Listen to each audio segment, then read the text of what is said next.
प्रिय विद्यार्थियों, आज हम क्लास 10th इंग्लिश सब्जेक्ट में टेंस के बारे में समझेंगे। तो टेंस जो होते हैं, टेंस 3 प्रकार के होते हैं। पहला प्रेजेंट टेंस, दूसरा पास्ट टेंस और तीसरा फ्यूचर टेंस। तो ये प्रत्येक जो है present tense, past tense and future tense, ये 4 भागों में बटा हुआ होता है। Each tense is divided in 4 types. तो ये हर टेंस जो होता है, चाहे प्रेजेंट हो या पास्ट हो या फ्यूचर, 4 प्रकार के टेंसों में बटा हुआ होता है, 4 भागों में बांटा जा सकता है इसको। तो ये जो 4 भाग होते हैं, पहला कहलाता है सिंपल और इंडेफिनिट, या तो सिंपल और इंडेफिनिट। दूसरा कंटिन्यूअस, तीसरा परफेक्ट और चौथा होता है परफेक्ट कंटिन्यूअस। तो जब हम प्रेजेंट टेंस की बात करेंगे तो ये जो 4 भाग है सबके साथ में प्रेजेंट आ जाएगा। तो जैसे हम पहला देखें कि प्रेजेंट, सिंपल प्रेजेंट टेंस, या इसी को हम कहते हैं प्रेजेंट इंडेफिनिट टेंस भी कहते हैं। तो जैसे कुछ एग्जांपल देखें, इसके उदाहरण कि एग्जांपल में देखें कि आई गो यानी मैं जाता हूँ, आई राइट मैं लिखता हूँ। एक सामान्य बात दर्शाने के लिए जो वर्तमान काल में चल रही है, प्रेजेंट में चल रही है कि आई गो, आई राइट।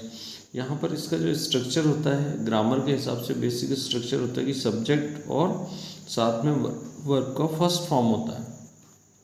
यहाँ अगर हेल्पिंग वर्ब की बात करें, जब हमको इंट्रोगेटिव बनाना होता है तो यहाँ इस टेंस में हेल्पिंग वर्ब होता है डू और डस, क्योंकि जब क्वेश्चन बनाना होता है, इसमें इंट्रोगेटिव बनाना होता है। जैसे आई गो है, जब इसका इंट्रोगेटिव हम बनाएंगे तो डू आई गो, तो यहाँ डू और ये डस जो होता है हेल्पिंग वर्ब, भी हिडन हेल्पिंग वर्ब्स होते हैं। जब क्वेश्चन बनाते समय, इंट्रोगेटिव बनाते समय हमको इनका हम उपयोग करते हैं। दूसरा जो टाइप है, फर्स्ट हमने देखा सिंपल प्रेजेंट, दूसरा देखें प्रेजेंट कंटिन्यूअस टेंस। तो प्रेजेंट कंटिन्यूअस टेंस, इसमें जैसे एग्जांपल देखें हम इसका कि आई एम गोइंग मैं जा रहा हूँ, आई एम राइटिंग मैं लिख रहा हूँ। तो ये प्रेजेंट की जो बात चल रही है उसके बारे में दर्शाता है। इसका जो स्ट्रक्चर होगा सब्जेक्ट प्लस इज, एम या आर। इस सब्जेक्ट के हिसाब से किसी के साथ इज आएगा, किसी में एम आएगा, किसी में आर आएगा, प्लस वर्ब का एनजी वाला फॉर्म होता है। इसमें हेल्पिंग वर्ब है इज, एम, आर, ये तीनों इसके हेल्पिंग वर्ब है। इसी प्रकार हम देखें कि जो तीसरा टाइप जो होता है, तीसरा प्रकार, वो होता है प्रेजेंट परफेक्ट टेंस। अभी परफेक्ट टेंस, तो प्रेजेंट की बात करें तो प्रेजेंट परफेक्ट टेंस। तो प्रेजेंट परफेक्ट टेंस में जब कोई कार्य हो चुका है तो ऐसी घटनाओं को दर्शाने के लिए, जैसे एग्जांपल है आई हैव गॉन, मतलब मैं जा चुका हूँ। आई हैव रिटन मैं लिख चुका हूँ। इसका जो स्ट्रक्चर होता है सब्जेक्ट प्लस हैज़ या हैव प्लस वर्ब का थर्ड फॉर्म उसमें आता है। यह हेल्पिंग वर्ब इसमें हैज़ या हैव होता है।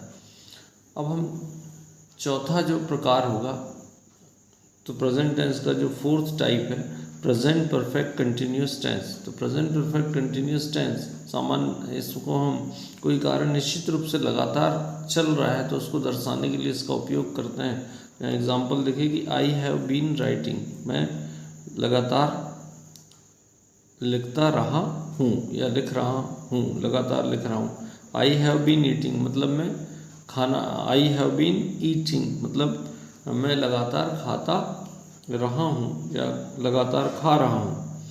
तो यहाँ निश्चित रूप से दर्शाने के लिए जो प्रेजेंट परफेक्ट कंटिन्यूअस टेंस ये उपयोग में आता है। तो स्ट्रक्चर सब्जेक्ट प्लस हैज़ या हैव होगा प्लस बीन, और यहाँ पर आएगा वर्ब का जो आएगा, वर्ब का आईएनजी वाला फॉर्म आएगा, वर्ब का आईएनजी वाला फॉर्म।